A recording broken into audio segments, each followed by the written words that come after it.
Hello people, welcome back to It's Kayla, I guess. I'm Kayla, and this is my husband Austin, and today we're going to be reacting to... Wait, what's it called?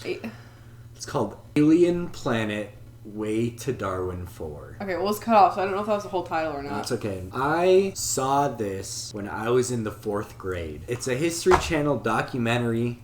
Well, it's a mockumentary. Like, it's officially a mock. Well, right? it's just weird. It's just... Okay, I guess we'll really see. Off. I guess we'll see. It is a mockumentary, but it also isn't. I haven't seen this since like 4th grade. And in the 4th grade, like, I genuinely thought this was real. I was really bamboozled. It was crazy. So we're going to watch it. Yeah. It isn't conceivable, really, that there would not be life. They got George Lucas on here. Isn't that crazy? The life we have on Earth must have spontaneously generated itself.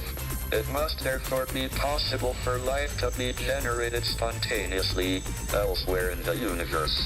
Got Stephen Hawking. Yo! So the way that these sentences are structured, I'm just pointing this out, is that they're structured that explicitly say this is like a hypothetical, right? So that's why it's hard to say it's a true mockumentary, is because they do say that this is a hypothetical, but at the same time, they very, very, like, gently say that, and then they broadly paint like, whoa, look at this, look at this, look at this. An interstellar spacecraft named Von Braun leaves Earth orbit for a planet some 6.5 light years away. When I was a 4th grader, I thought a light year was just like, I heard light year and I was like, oh, like a year, but light. Easy year. That's so cute. I told my friends at Playground, I was like, dude, this thing is only like less than 7 light years away. A light year is like not even as long as a normal year. Like, we're going. Oh my gosh. I'm cutting this out. No, you can't cut this out. Why not? She just drop kicked my guitar. You can't cut this out. So Von Braun and its probes will have to think on their own. Probe Leonardo da Vinci is nicknamed Leo. Probe Da Vinci? Da Vinci or Da Vinci? Da Vinci.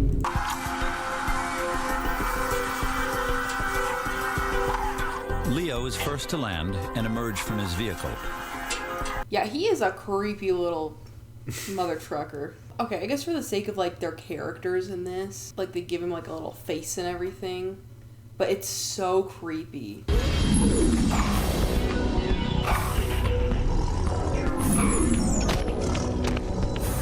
Hear me out. It's kind of giving Sid the Sloth. Like, specifically, you know when in the first one he, like, walks past, like, the different, like, versions almost? Like, in one of those. This life form is roughly the size of a T-Rex.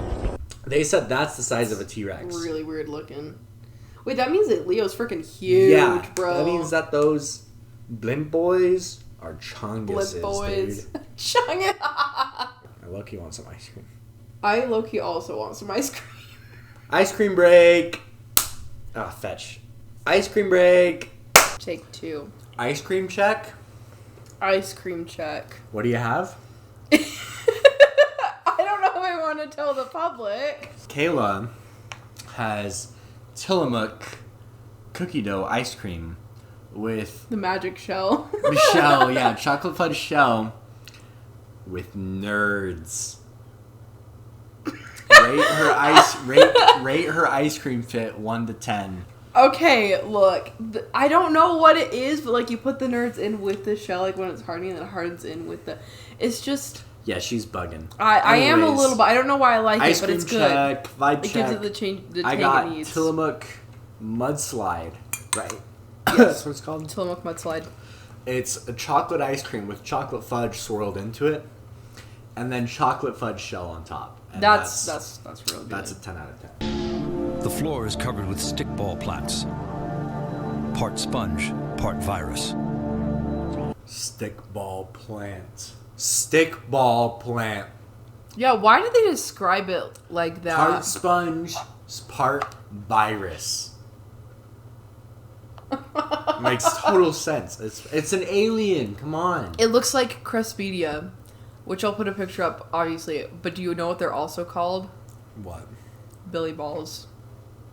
What are you thinking so far? Like, they started talking about plants. He's like, I know you resonated with that. I know you vibed when they started talking about plants, so... I don't know. I don't really have that many opinions on the plants things so far. The trees are honestly kind of boring, but, like, they're spiky, and spikes always get brownie points. For the past 3 days, the Darwin reconnaissance orbiters tracked a large object moving rapidly across the surface. As it turns out, the object of interest is not an object at all. It's a bunch of them. Leo locks onto a herd of creatures called unts. Unts. Unts? Unts. Unts are named after the sound they make when they exhale through their dorsal vents. Why do none of these guys have any arms? It's so funny how with all of the animals, they say, oh, well, it's like a X on Earth. But also it's so crazy from X on Earth. Yeah. Like with the arrow tongue, they're like, oh, it's like a T-Rex. But also we've never seen anything like it before. We've never seen anything like this. A pair of bladder horns compete. Bioluminescent antlers are displayed to scare off opponents. Leo interprets the back and forth bellowing as a form of communication. Leo deploys the Earth communication screen. Like a greeting card, it's the best hello we can offer. But if the bladder horn is saying anything, it's probably telling Leo to get lost. You know what's so crazy?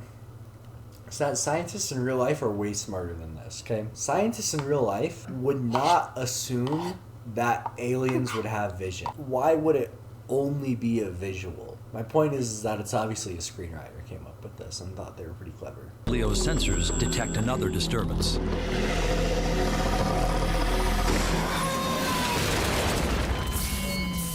Leo just got cooked! We're not even halfway through and one of them died. The study of plant life is Ike's mission, until von Braun orders otherwise. Ike scans a carpet of moss at the edge of a deep water marsh. So scientists always look for water, because like humans need water to live. So Let's it makes assume sense that all life needs water. How can you know that for sure? Because like if it's an alien, what if it doesn't need H2O? What if it needs O2H or something? You know what I mean though? Like what if it, don't look at me like that. But like what if it doesn't need water though? Like what if it operates on a different kind of like liquid or like maybe even a gas or something? Yeah, maybe. It's just assumed that life needs water because literally all life that has ever existed is predicated on water. Ike surveys 3 odd mounds covered with saplings. But appearances are deceiving on Darwin 4.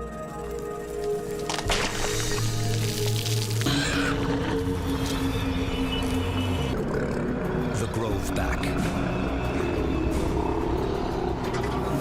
It's like all those movies when they're like, this isn't an island. Am I right or am I right? I like that one. You like the Grove back? That's probably good. That's my favorite so far. Wake up, babe. New Hey, alien yo. just dropped. Leo's back online. What was going on when the problem occurred, and then their response to it so that you could start trying to figure out what had happened. The Groveback is the most massive animal that we have a record of on Darwin 4. Its tremendous size supports my own theory that I've put together on these animals, and I think shared by some other scientists. They have a much lower body density. My own theory that I've put together on these animals, that I think that's he hits this pose. Is it like... Bro, straight out of anime. He hit this pose. Do you see that? That's crazy. I need to do that. That's sick. If you're not curious enough to want to know the answer to anything you can know, anything we can discover, then you're not human. Out of all of the haircuts or wigs they could have given him... Yeah, they freaking boned this guy. He got cooked. As von Braun tries to get a fix on Leo, his twin probe, Ike, moves deeper into the foothills of Darwin 4.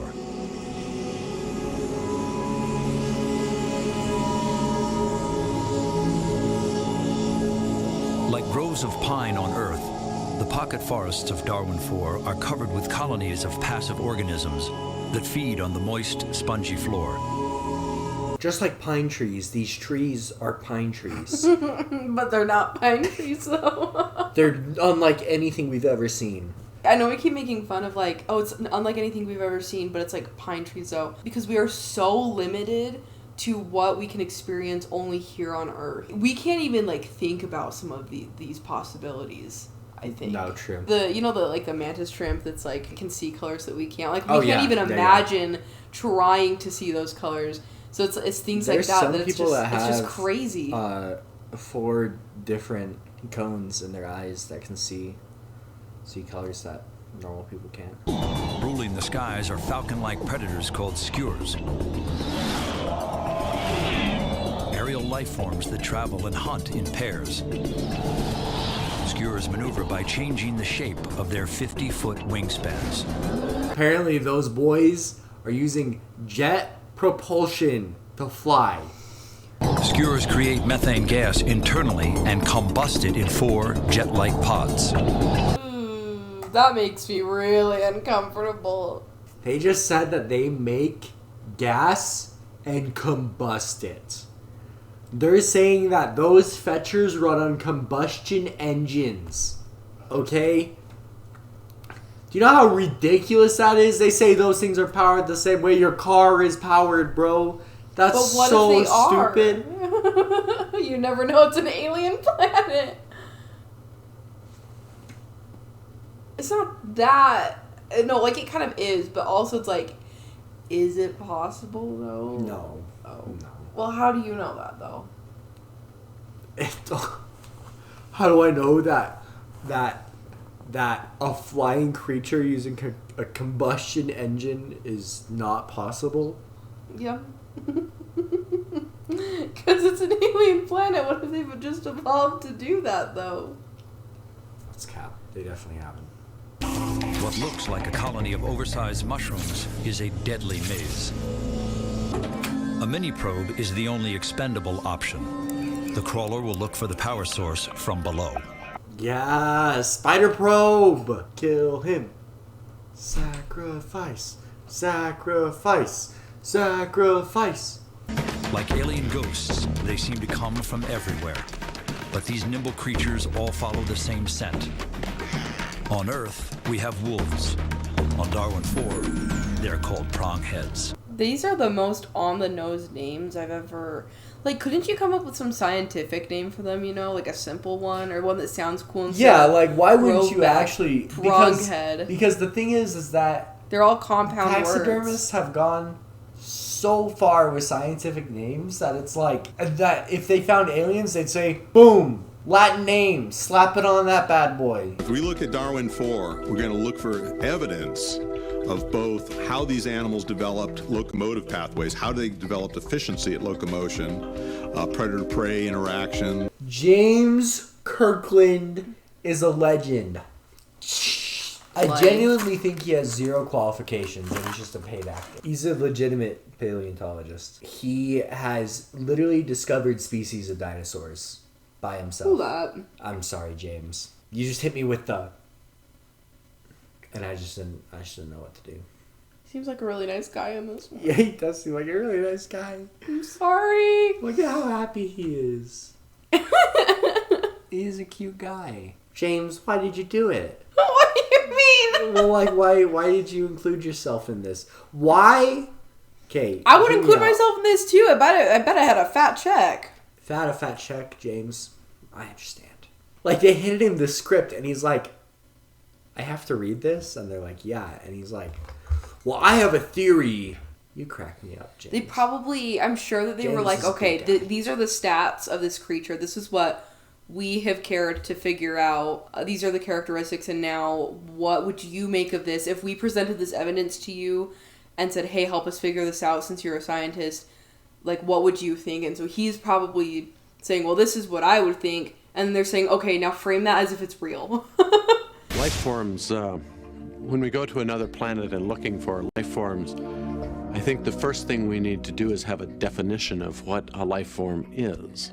Dog, this guy just really has this haircut. I still think it's a wig. No way! And that's just his real haircut. Blood goes around like this all the time. Jack, why did you do this to yourself? He was in Jurassic Park. He probably helped like the scientific. He was probably like a consult. He's credited in Jurassic Park, The Lost World, Jurassic Park 3, Jurassic World, and Jurassic World Fallen Kingdom. Yes, staff production. So he was their scientific. He was their scientist. Jack Horner has a quote that says, "Sam Neill plays Alan Grant, and Alan Grant is supposed to be me." Okay, that's kind of cool, actually. So Jack Horner is the protagonist of Jurassic Park, and he's talking to us about aliens right now. While Darwin lost its oceans, it still maintains a sea roughly the size of Texas. But what looked like water from space doesn't hold up under closer examination. The water's edge looks like a thick sheet of gelatin surrounded by great spires of salt. Light can't penetrate the surface. It's like a waterbed teeming with life. What looks like a sea is actually a vast colony, a matrix of symbiotic life forms. They evolved as the oceans evaporated, trapping seawater within their transparent membranes. Bro, it's a giant SCOBY. SCOBY? If you know, you know. Alexa, what's a SCOBY? Stop. That voice command isn't currently supported. The Darwin Reconnaissance Orbiter issues a sudden storm alert. Ike's one chance to survive may already be out of reach.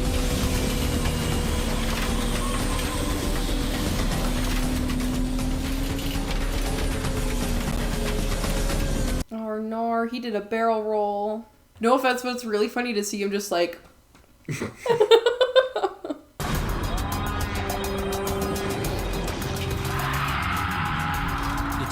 Life form ever encountered anywhere. The sea strider is 7 stories tall.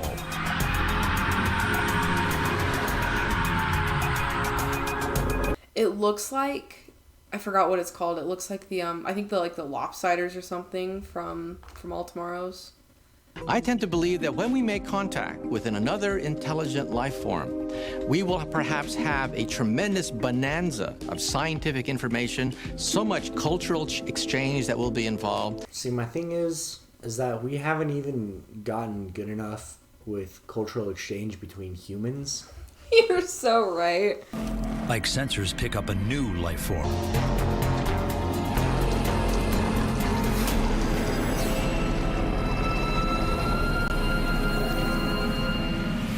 Wait, what? I kind of think the Strider should have been the final boss. Like, this one's a little too... It's a little too it's just out like there. Levitating. Like, it's not like, even like... It's like they pulled out all their ideas for the other monsters, and so they were like, okay, what's our final thing going to be? It just ended up so weird because they ran out of ideas, you know? Yeah, that's kind of true. When Ike projects numeric symbols, the alien seems ready to respond. The alien responds correctly. When a third creature closes in, Ike launches a camera disc to assess the threat.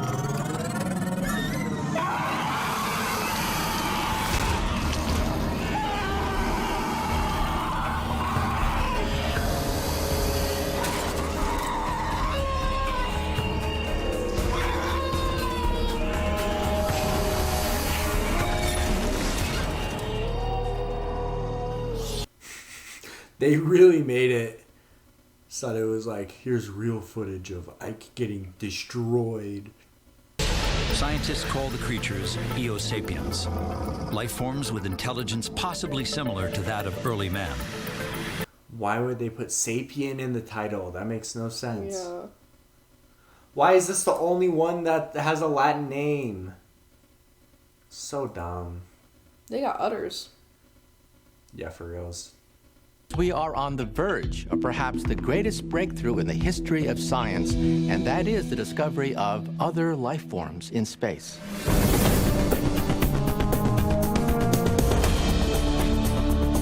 I'm really unsatisfied with that ending. Like, I thought it was going to explain. What did you think? I thought it was really good, actually. I'll probably watch it again. Okay, not like good, like cinematically, but like it was just really. It's one of those things that you just gotta take in multiple times to make sure you're seeing it right, because it's like so. What was the whole point? They like brought it up and they never resolved it. Yeah, I know. At the end, I know. The whole point was, hey, here's a thought experiment of what alien life could be like. But what was the thing with the end? It's like, oh, it's just like, I bet they didn't know how to interpret. What if we actually found intelligent life, and so they just ended it there. They're just like, well, they killed him. Like, yeah, yep. Now your favorite. Which one's my favorite? I have no clue. You have no clue. It's either I think it's the Grove Back. You think it's Grove Back? Isn't that one of your favorite? Yeah, but I think it's yours too. I think my favorite is the Sapsucker, actually. Really? Yeah. I like those sounds they make. They go. Pew pew pew. I actually thought about that. I was like, Austin would think this is really cute, but it can't be his favorite, like, out of all of these. It used to be the dagger wrist. But then watching it, like, now, it was really fugly, bro. Dagger wrists, not it. Those are nasty looking pieces of crap. I hate how they're lowered. Like, their actual design makes no sense. Okay? Did you notice their lower jaw is, like, connected to, like, a tube that comes out of their chest? And then they can just, like, float it around. Did you notice that? Well, and then when it kills something, it takes the lower jaw and it just goes... But then it's like, what's the point of its upper jaw if its lower jaw is doing all the work? I don't know, why would they keep their lower jaw up there? It just makes no sense. Thanks for watching. Have a good night. What is my outro usually? How do I end my freaking videos, dude? Thank you for watching. I have 2.5 hours of footage, so oh my gosh. So I definitely worked hard on this one. I don't know how hard I'm going to work on it yet, but I know that I'm going to, it's going to be a process. That's actually seamless, you go. Anyway, thanks for watching. Subscribe, and comment, and yeah. No, wait, stay safe and stay healthy. Bye. You can end it now. Stay hydrated. Stay hydrated. Thanks for...